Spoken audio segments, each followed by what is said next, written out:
Hello, my name is Alexander Fitzsimons. This is the testing video for my computer science coursework. The first section will be to test the accuracy of physics.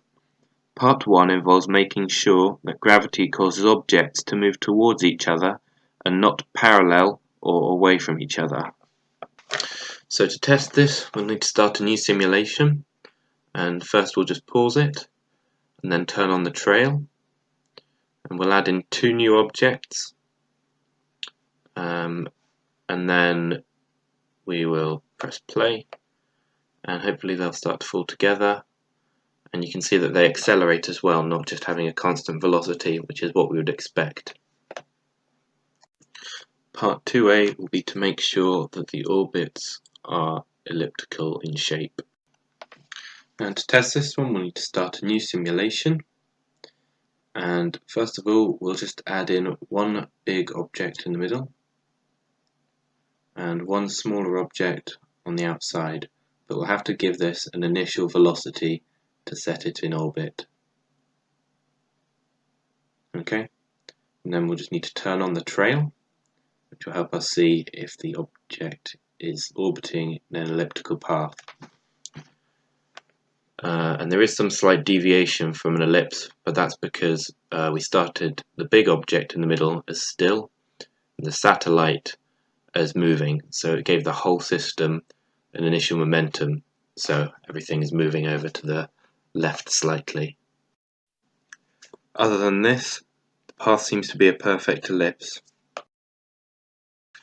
Further evidence to suggest that the simulation has the correct shape orbits is to draw a graph of the velocity in one direction.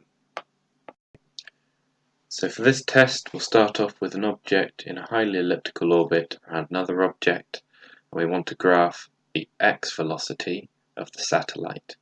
In the x-axis we have time, and in the y-axis we have the x velocity of object 0. And if we turn the IDs of the objects on, we'll be able to see which is object 0. And object 0 is in the middle, so we'll click on object 2 to switch it over, and we'll start graphing.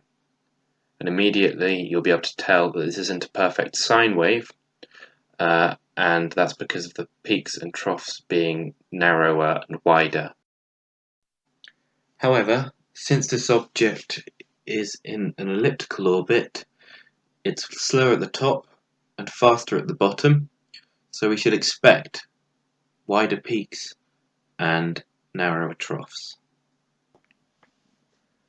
So here I've set up a new simulation with a much more circular orbit, and this should produce a much more recognizable sine wave.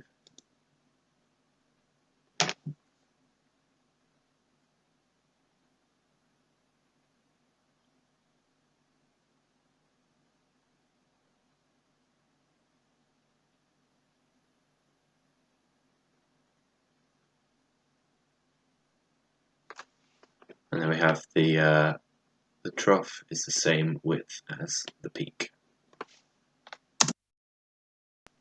Kepler's second law states that the area made by an object and the path of its satellite is constant over equal time periods. This means we can use it to check if the shape of the orbits in my simulation is correct. And in this test, we have a highly elliptical orbit. See this satellite moving around the object in the middle, and we're just going to click on the Kepler's second law button, which is a feature I added to demonstrate Kepler's second law. And it shows here in the text, a radius vector joining any two objects sweeps out equal areas in equal lengths of time, aka the green area equals the blue area.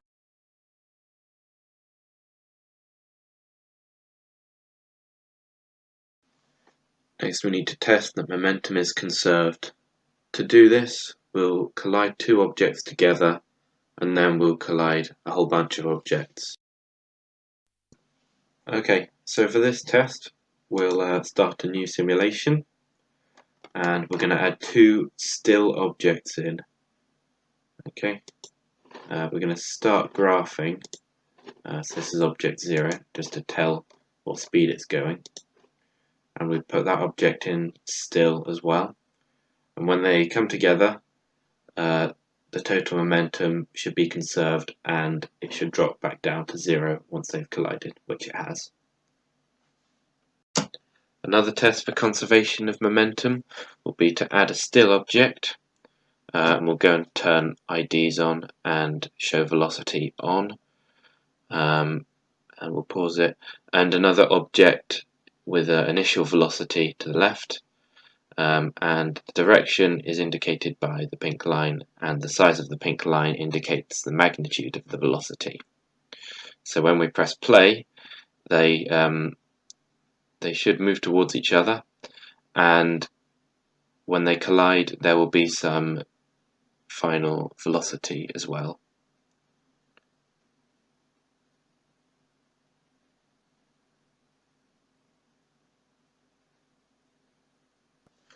So I've created another simulation, this one with many more objects, and they are all set with an initial velocity of 0, and if I press play, hopefully they'll all come together in one, and they'll hopefully be still if they've all combined together.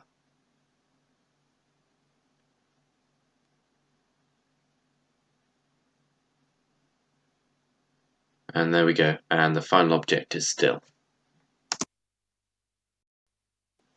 This has been testing the physics of my project.